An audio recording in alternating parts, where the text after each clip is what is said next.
Train तो गोधरा में जली थी, लेकिन उसका दोष सिर्फ यही था कि वो अयोध्या से चली थी। ये डायलॉग है नई आई मूवी द साबरमती रिपोर्ट का, और असल मायने में ये सिर्फ एक डायलॉग नहीं है, बल्कि पूरी गोधरा हत्याकांड का सच है। साबरमती रिपोर्ट कैसी मूवी है बात करते हैं, साथ ही बात करते हैं कि असल में साबरमती एक्सप्रेस के S6 बोगी में ऐसा क्या हुआ था जिस कारण गुजरात के 2002 के दंगे हुए और एक व्यक्ति पर इतने कीचड़ उछाले गए, इतने लांछन लगाए गए कि अंततः वह व्यक्ति देश का प्रधानमंत्री बना।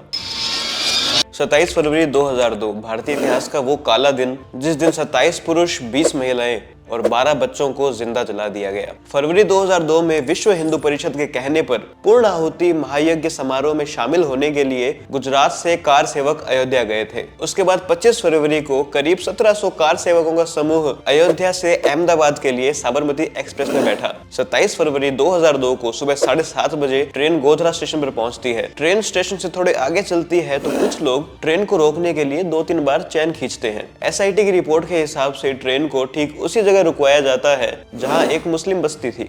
SIT की रिपोर्ट और गुजरात सरकार के हिसाब से वहां गांची मुस्लिम समुदाय की एक भीड़ आती है और पत्थरबाजी शुरू कर देती है। पत्थरबाजी से बचने के लिए लोग खिड़की बंद करते हैं, जिसका फायदा उठाते हुए पत्थरबाज ट्रेन में घुसते हैं।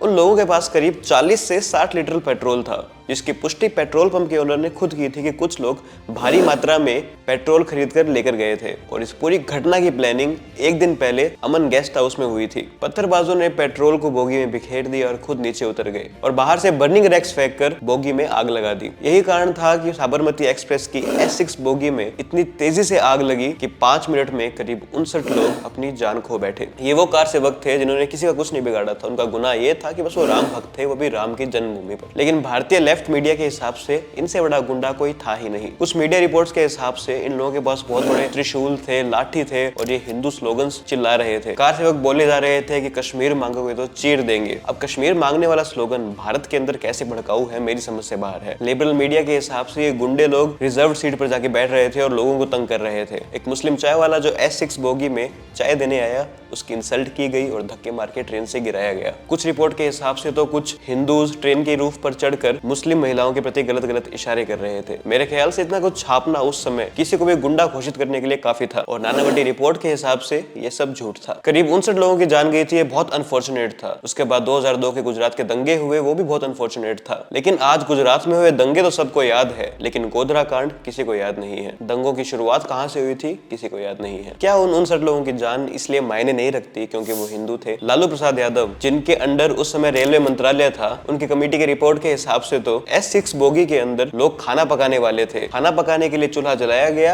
और उस कारण ट्रेन में आग लग गई। मतलब इससे सेंसलेस बात तो कुछ हो ही नहीं सकती थी। सुप्रीम कोर्ट ने भी इस रिपोर्ट को बहुत बुरी तरीके से नकारा था। लेफ्ट मीडिया द्वारा और उस समय की सरकार के द्वारा पूरी तरह से ये दिखाया गया कि लोगों को ये लगे कि ये पूरा इंसिडेंट या तो इनसाइडर जॉब है या फिर महज एक एक्सीडेंट। यहाँ तक कि बॉलीवुड में फिराक और फरजाना जैसी फिल्म्स भी बनी, जिसमें ये दिखाया गया कि गुजरात दंगे कितने भयानक थे। बल्कि उसमें ये बिल्कुल नहीं दिखाया गया कि गोधरा कांड कितना भयानक था। ये नहीं दिखाया गया कि गुजरात दंगों की शुरुआत कहां से हुई थी। Typical Bollywood film. और अब फाइनली बॉलीवुड में ऐसी फिल्म आती है जो गोधरा कांड पर बनी है, द साबरमती रिपोर्ट। लेकिन मुझे ये फिल्म को इतनी खास इंपैक्टफुल लगी नहीं। फिल्म का पर्पस सच दिखाने का होना चाहिए था कि गोधरा कांड में आखिर हुआ क्या था, किसकी गलती थी, क्या मस्जिदों के लाउड स्पीकर से सच में कुछ भड़काऊ नारे लगाए गए थे। लेकिन फिल्म का मेन फोकस है विक्रांत मैसी के कैरेक्टर को दिखाने का कि वो कितना बड़ा शराबी था, कितना बड़ा पियक्कड़ था। ठीक है, एक पॉजिटिव अप्रोच थी फिल्म की, सच्चाई दिखाने के लिए फिल्म बनी थी। लेकिन सीरियस फिल्म में आप क्रिंज कॉमेडी नहीं कर सकते, क्रिंज डायलॉग्स नहीं डाल सकते। लोगों को कोर्ट रूम ड्रामा देखना है, ना कि क्रिंज डायलॉग्स। लोगों को इस फिल्म में फैक्ट्स देखने थे।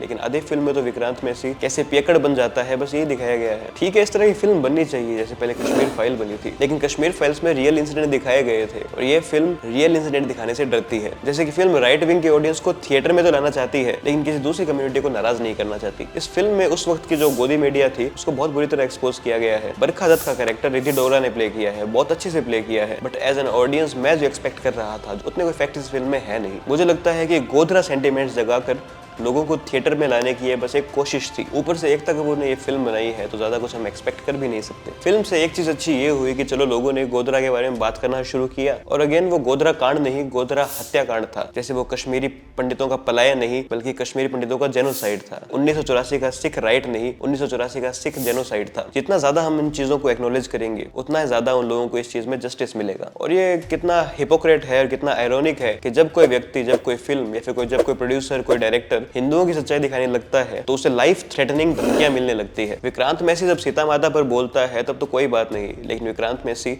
जब साबरमती पर फिल्म बना देता है तो उसे लाइफ थ्रेटनिंग धमकियां मिलने लगती है। ये है भारत का सेकुलरिज्म। आपको फिल्म कैसी लगी मुझे कमेंट सेक्शन में जरूर बताइएगा। ये मेरा ओपिनियन है। वीडियो को लाइक करना ना भूले, चैनल को सब्सक्राइब करना ना भूले, इस वीडियो को ज्यादा से ज्यादा शेयर करें। मिलते हैं नेक्स्ट वीडियो में।